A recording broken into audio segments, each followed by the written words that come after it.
Hey everybody.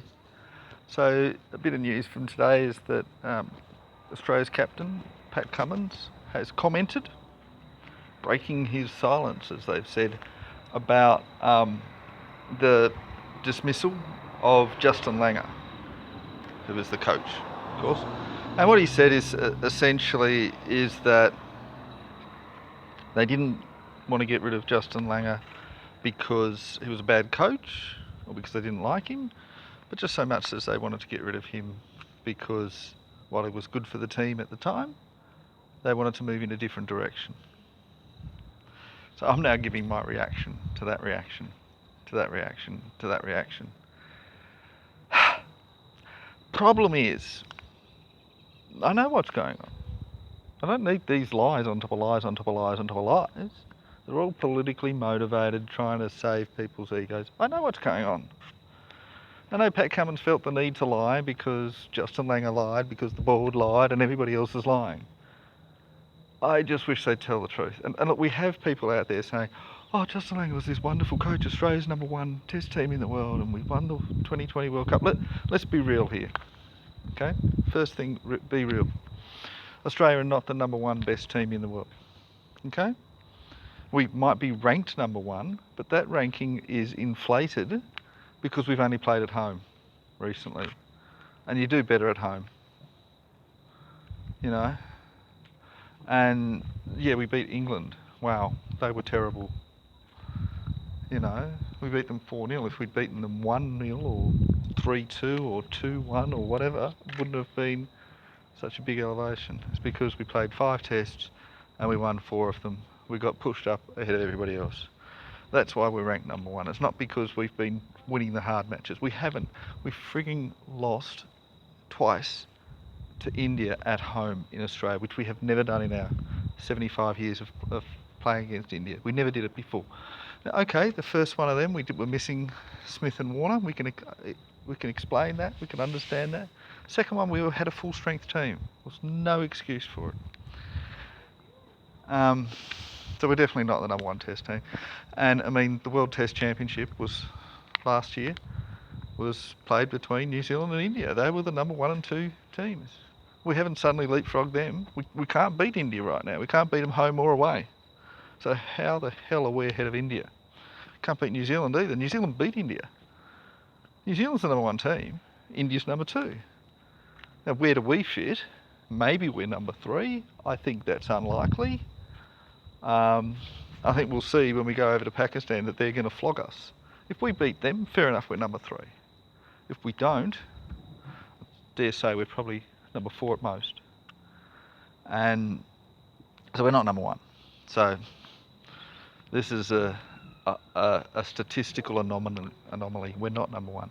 And the other thing is that, yeah, we won the T20 World Cup. I keep trying to say World T20 because it's what it was always called. But we won that because winning the toss won the match in that tournament. Because it was so badly designed with the grounds and all that you win the toss, you bat last, you win the match. We weren't the best team there. So just as a quick recap, the 2 best teams in the World Cup, in the T20 World Cup, was England and Pakistan.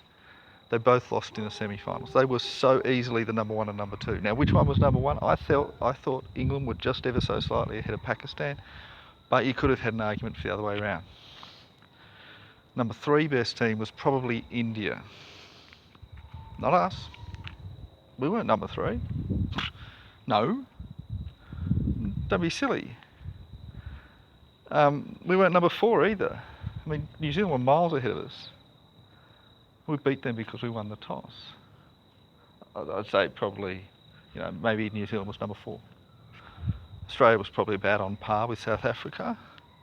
But look, we won that toss. Ooh, winning all these tosses. Good on Aaron Finch for winning the toss. You can't thank the coach for winning the toss. You can thank Aaron Finch for winning the toss, but even still, that's just luck. We shouldn't get a pat on the back for winning all these tosses. I mean, we lost one toss, we lost that match to England. Lost it really badly. Lost it so badly that I think even if we'd won the toss, we still would have lost because England were that far ahead of us. But we've got to be realistic here. Yes, it's a nice little statistic that we won the World Cup, but we didn't win it because we were the better team.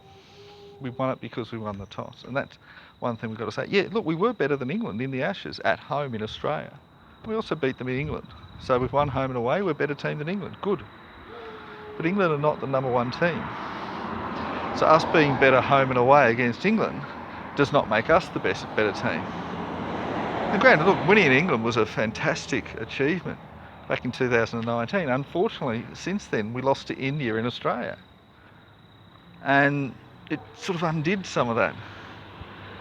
And look, we've also lost overseas tours, but I mean, granted that was due to bubbles and quarantines and what have you. And look, I'm not saying we're the worst team in the world. Certainly I'd say we're quite clearly ahead of Sri Lanka. We're clearly ahead of West Indies. We're clearly ahead of Bangladesh. We're clearly ahead of Zimbabwe. We're clearly ahead of Afghanistan and Ireland. So we're not the worst team.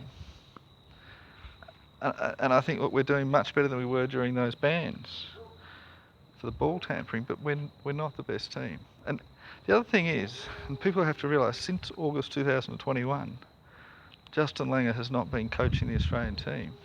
He has been a figurehead.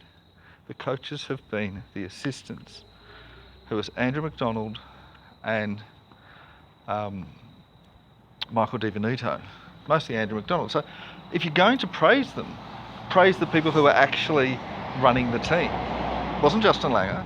We just kept it out of the media that all the players said, "You are shit. You're a terrible coach. We refuse to listen to you." And from August 2021 to now, Justin Langer has been a figurehead.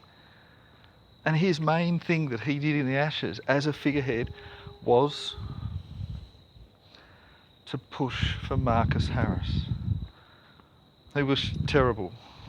Statistically, I believe he's possibly the second worst opener in Test history for all around the world.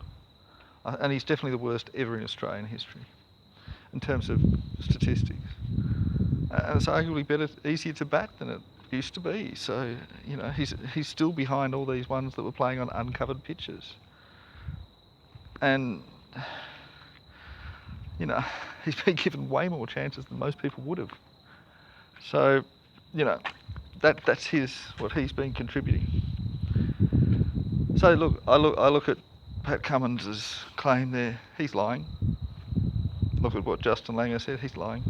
I look at what all these other people said. They're lying. They're all lying on top of lying on top of lying. And I know they're trying to be politically correct because they don't want us. They don't want to look bad if they just went out there and said, "This is what happened." They don't want to look bad about that and say, "Oh look, the players hated him." They don't want to look at and say, "Look, we lost against India at home because Langer was terrible." We don't want people to say, "Hey, he was, quite aggressive to the players, quite harsh on them, quite unfair." We don't want to say that. We don't want to say that's what we were happening.